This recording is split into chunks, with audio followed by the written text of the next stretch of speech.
Hey there, it's Mark, and in today's video, I'm going to show you how to create your own rubber stamps. That's right, it seems like it's something you can't do and you can only buy these at the stores, but that's not true. You can create your own custom stamps at home for yourself, and if I can do it, I know that you can too. If you follow me over on Instagram, you've probably seen a handful of these prints already. I've been working on a lot of different pieces that I've actually been bringing into my bullet journal, like this really cool sun and cloud one that I did recently. I've been creating some really cool chat bubbles, and my favorite to date is this little tiny iced coffee. I'm going to go over everything you need to get started, and we're actually going to be creating this little paper clip stamp right here in this video. So let's go ahead and get started. Before you can start creating your own stamps, you need to have the materials so that you can do this for yourself at home. All of the materials that I'll talk about in today's video and right now, you can find over on my Amazon shop, amazon.com/shop/menwhobullet, and I have a whole collection for you there that you can find all these materials. The first thing that you're going to need to start carving your own rubber stamps are the actual rubber blocks that you're going to carve into. What I love about these really nice rubber blocks is that they're relatively inexpensive and you can buy them in individuals, groups of 5, 10, or even more. The next thing that you're going to need is something to carve into your material with. These linoleum carving tools are really great for a few different reasons. One, these actually come as a part of kits that give the rubber blocks and the tool themselves, and a lot of different brands have them. These are also great too because you can remove each one of the different heads and use different sizes with one handle. If you prefer to have a tool within itself or a set of tools, I would actually recommend the flex cut tools. I'm very much new to this, but someone who's been doing this for a while actually recommended this brand and these tools to me to get nice fine details. If you don't want to go with any of the linoleum cutting tools or those hand tools just yet, you also might have an X-Acto blade or a utility blade at home already, and these you can use as well. It's really nice and easy to carve into the rubber with a little bit of an angle, and I'll show you in just a minute exactly how you can do that. So after you have the things you're cutting into and what you're cutting with, now, how do you get a pattern or think of something to actually create using all of these materials? So the next thing that you're going to need as a part of this is going to be a lead pencil. There are a few different transfer methods that you can use to get your print or your design onto your linoleum blocks or onto your rubber stamping material. The one we're going to be using today is actually going to be using tracing paper. And that's where this pencil comes in, is because you're going to draw in the item that you want, whatever it might be on here. Today it's going to be this paper clip right here, and I'll show you how to transfer from tracing paper onto the rubber block. The other thing that you're going to need is going to be some type of a pigment marker or a Sharpie pen. The reason for these is that once you place that image onto the rubber block, that pencil is going to smear as you go. So once I get the print over there, I like to use these to trace over top of my image so that as things smear, this ink doesn't. Speaking of ink, you will need some type of ink to use with your prints once you have it created. So I'm going to be using the VersaFine ink today, just black. I have a handful of other colors on my shop too, so you can pick whatever you want to print with, but black is pretty classic and it works really well. The last thing that you're going to need is some type of paper to print onto. And because we're just getting started with rubber stamping, I'm not going to go out and buy expensive paper just yet. So what I've actually been doing is I had some extra notebooks lying around. So I've been printing on top of these. And I've also been printing inside of these as well. This is a great place to put those first test prints that you're going to do, create some fun patterns. But if you want to go bigger with this later on, you can buy really nice thick paper or even custom handmade paper to go with your handmade stamp. It's a handmade awesomeness that can really happen with this art form. As we get started, I just want to show you just some of the stamps that I've been creating for myself over the past few weeks while I've been doing this. There's two main techniques that you can do with stamp making, especially with these rubber stamps. The first is cutting out the rubber and leaving the outline so that when you print it, you're going to get whatever is dark on this page. The other way that you can do it is transferring and then cutting out the lines but leaving rubber around it. That way, when you print these, you're going to have a really cool dark ink print around, and then the outline here will be what's white or whatever paper you're printing onto. So those are the two main ways that you can create these stamps. And then what you create on these stamps is totally up to you. I've been working on things like light bulbs and some other more I'll call them like useful elements, like something like the chat bubble or this, where I can draw inside of those after I stamp. I showed you my coffee before. That was a pretty fun one. You know, bees. My daughter designed this robot, so I wanted to turn it into a stamp. Also a lot of like florals and botanicals and things like that, just because I was on a recent botanical kick, so it made sense that I was starting to do this. So it's been a lot of fun. You can create almost anything that you can doodle on paper. So let's go ahead and transfer one of our doodles and create a stamp out of it.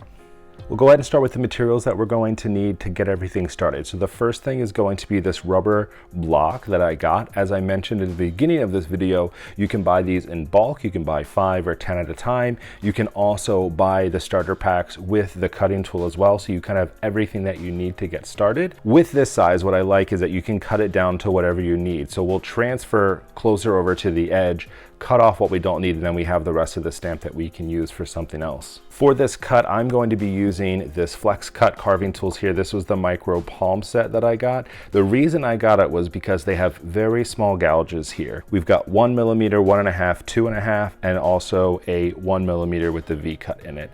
This is what I use for all of the fine details. So the first thing that we're going to need is going to be our pencil here. And then also I'm going to use this tracing paper that I have for the transfer. So there are a few different methods to get your sketches or your designs onto the rubber blocks. In today's method, what I'm going to do is just a graphite transfer. And what that is drawing things out on the tracing paper, flipping it over, rubbing the print onto the rubber here, and then working from that. The first thing I'm going to do is make sure that my pencil marks on this tracing paper are really nice and dark and that there's a lot of graphite on there. It's going to make it easier to transfer. As you can see, I've been doodling all kinds of things on here and then using that transfer method.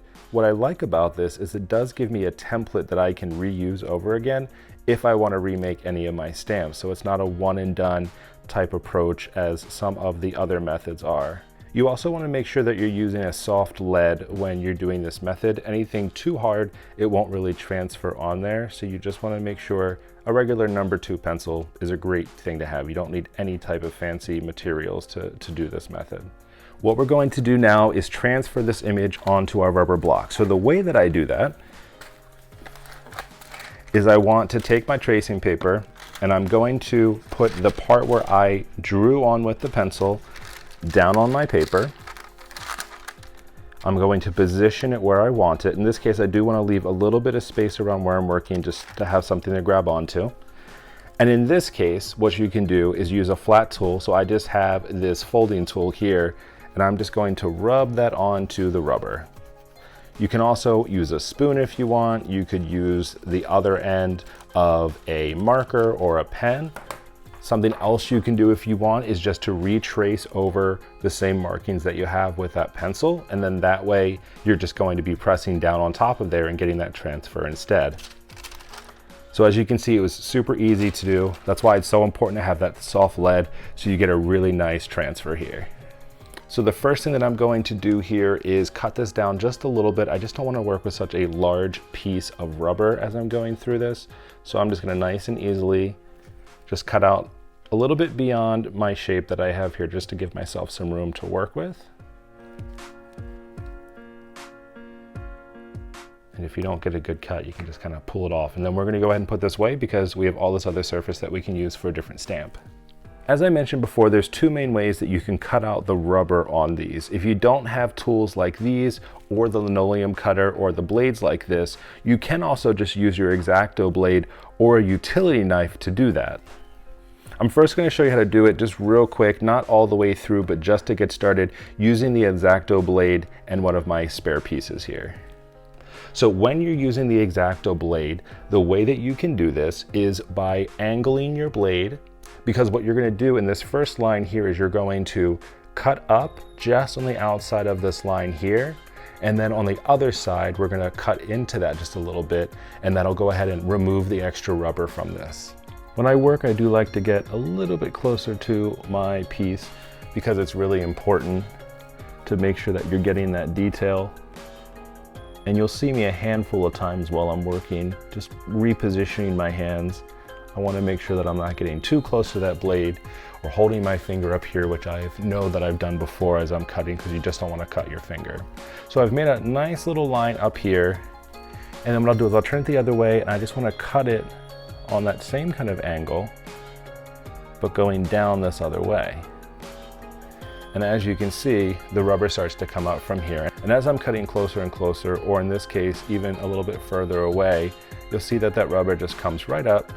And that's how you start to pull the rubber and start to break away from your image here. So this tool set specifically had 4 different sizes here. There's 2 that are a smaller U shape like this one here that we have. There's one that has a little bit more of an open cut circle here. This is going to be good for removing larger spaces that we're working around those details. And one of my favorites that is a part of this entire kit is this 1mm 45-degree V-cut tool. And this is what I use the most right now as I'm going around and cutting around the details of whatever my subject is. If you don't want to work directly with that graphite, because you can even see now that it's starting to smear a little bit, what you can do is take any type of pigment liner or pen and draw right around this over top of your shape, and that way you can make sure that nothing's going to smear while you're working. Once I get all those fine details, or I think I have most of them, we can go ahead and start cutting. So to begin my cut, the very first thing that I do here is I'm going to focus on the outside of this first and removing all the lines that are very close to the paper clip itself. This is where you spend most of your time, is going to be just making sure that you're getting that fine line all the way around your piece, as well as some of those details. We'll worry about the inside next. First, let's just focus on the outside of the paper clip. What I like about these palm ones here is they do fit really nicely into your hand as you're using them. Having this flat piece here is really nice to be able to press down on as you're working through as well, and guiding if you need to. So I highly recommend these, and they're super sharp, which is always very nice. All right, so let's go ahead and start working into the detail on the outside of this. As you can see, something that I've learned to do as I've been working with these stamps is to actually move your stamp instead of moving your hand. It creates less shakiness. You can also make sure that you're getting that nice fine detail as you're working. And it doesn't create any super awkward hand positions. This can get a little bit messy with all of these little rubber shavings. So something that I did was just grab an extra jar that I have. I just put lino cuts because I had to label something, but I always keep that to the side just to put all of the different shavings into. I've also just used a paper towel to put them onto or something, but just make sure you have something around so you don't leave a huge mess where you're working. So as you can see here, we've got that nice little cut into the outside of the rubber here. So now that we have that on the outside, I'm going to go ahead and get the detail on the inside. Anywhere where I have a nice fine line here, all I'm doing is just pulling up a little bit, not putting down so much pressure, and that'll give me a nice fine line through some of those finer detailed spaces. And then when I get back into an open space here, I can put down a little bit more pressure, and you'll see more of the rubber coming up as I'm doing this. One of the things I really love about doing these lino cuts is that it's very relaxing for me. Taking my time, really focusing in and not rushing through it, is something that I'm finding very nice for myself. Now that we have the outside and inside detail around that line done, what I'm going to do is use one of the larger, wider gouges and take out more around the outside and the inside here. So that larger U shape that I talked about earlier, that's what we're going to be using now to do that. Because I already have the line that I use for that detail, this also helps guide me. I can see where the tip of that gouge is as I'm going around, making sure that I'm keeping within my line.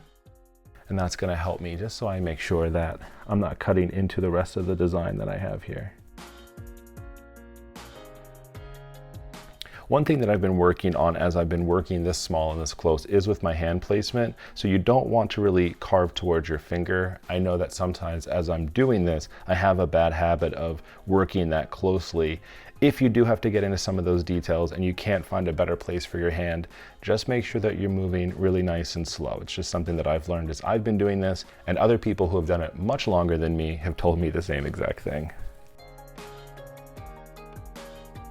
The other great thing about having those lines there, the outline, is that as you're pushing towards the edges here,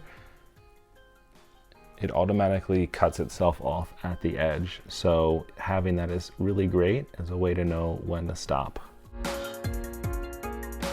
for this piece that's in here, I just want to go in and just make sure I'm getting out a little bit. So I'll go in with one of the finer gouges just to get some of that little detail inside of there out. All right, so I have the outside in a good spot. I'll probably go over this another time when we get back into it, but now it's time to work on these little fine details that are on the inside of the paper clip here.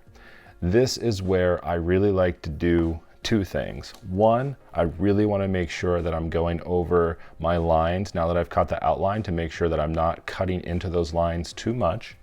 All right, now that we have that in just a little bit darker there, now I'm gonna go in again with my really fine tip and I'm gonna start to cut out some of these details here.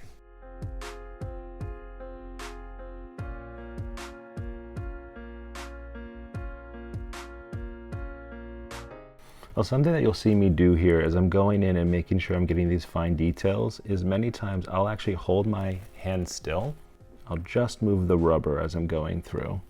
And that way I can ensure that my hand is staying still, I'm not getting shaky, and I'm just moving things around to get that detail. I get closer and closer to these edges, which make me more and more nervous doing this on camera, because I feel like if I mess up, I can't redo it. I just want to be more careful about it. So there's a few different ways that I can do this.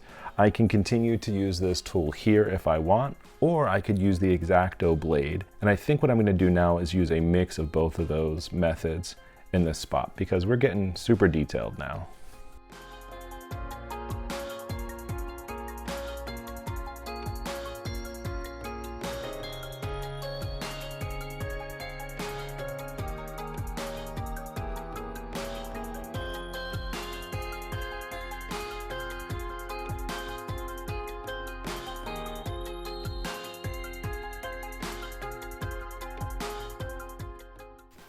Right, so I think I've done pretty good with the detail inside of here. The only real way to know is going to be to do a test print. So before we go ahead and do that, I'm just going to clear out just a little bit more around the edges here, and then I'll cut off any extra excess that I don't really need as a part of this stamp, and then we'll go ahead and do our first print and see how we do.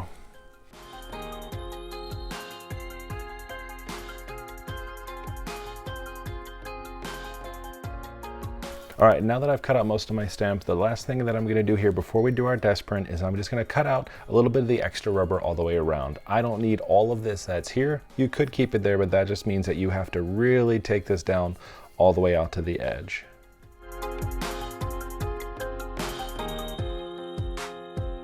All right, so we've gone ahead and cut away all of the excess that we need here. So the last thing that I usually like to do, whether this is with a blade or with the gouge, is just go around my edges and just cut a nice little angle on it just to make sure that there's nothing extra sticking up here that could potentially print. Right, so now we are ready to do our very first print. This is my favorite part of the whole process, is that after we've gone through this and we've carved everything out, is to see what this is gonna look like on paper. To do this print today, I'm going to use the VersaFine ink. It's just a nice pigment for fine details inside of here. This is just in black. These come in a lot of other colors. I've got many of them listed up on my Amazon store if you want to check them out. Eventually, I want this to go into my bullet journal, but for right now, what I've been doing is I've just been keeping a small extra notebook that I have for some of the other stamps that I've been making. I think this is also just something really cool to check out as I'm going through, and something that I'll be able to look back on, and maybe I'll do a full flip through of this in the future too. But it was a free notebook that I had. I don't want to ruin any of my other good notebooks until I make sure that I have my stamp where I want it. The first thing we're going to do here is go ahead and ink this. Just lightly tap on it with the ink. This is also where you'll start to see if anything is too raised on here as well. Down here in these corners, you'll see that we've got ink on just those little lines here, but that whole center is looking pretty good. So what I'll do in this case, just before I print, because I know that's going to be an issue, is just come back in with my gouge tool, and I'm just going to go ahead and just shave a little bit of that off here. There's a few other little details inside of here. I'm not going to be able to get all of them just yet, but let's go ahead and see what this looks like. We're going to lay it down on our paper, and we're just going to apply just a little bit of pressure. And there we have it. Our first print looks pretty good. I'm seeing just a few little details inside of here that I want to clean up.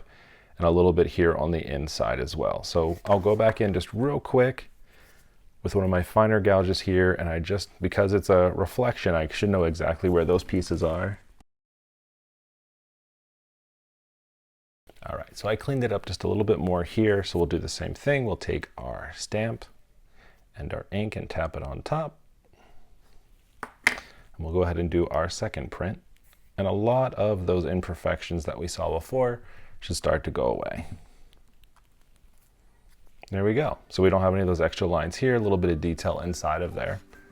Okay, can I just tell you that I think that our prints turned out really awesome today. It was so fun creating this little paper clip with you and then printing it out and showing you the process of how you can create your own rubber stamps at home. All of the items that you saw used in today's video are going to be up on my Amazon shop, amazon.com/shop/menwhobullet. Once you head there, you'll be able to find the whole selection that I have for stamping, and all the materials that you saw here today can be found inside of there. I'd love to hear from you in the comments below what you thought of today's video. This is my first time actually showing anyone how to create these stamps, so hopefully it was informative, it was fun to watch, maybe a little satisfying watching those rubber shavings come off. It's one of my favorite parts. But definitely let me know below, and if you liked it, I'm happy to create more of these videos in the future. They're super fun to make, so it doesn't bother me at all. I've got more bullet journaling content coming for you soon, including setting up my 2021 bullet journal. You're like, Mark, it's almost June, almost summertime now. Why are you only talking about creating that now? Well, that's because I'm almost done with my current one, and I don't wait till the end of the year or the start of the year to create a new one. I just keep them going until they're done. So that's going to be coming up for you. I'm very excited for that video. Thanks again for watching today, and I will talk to you very soon. See ya.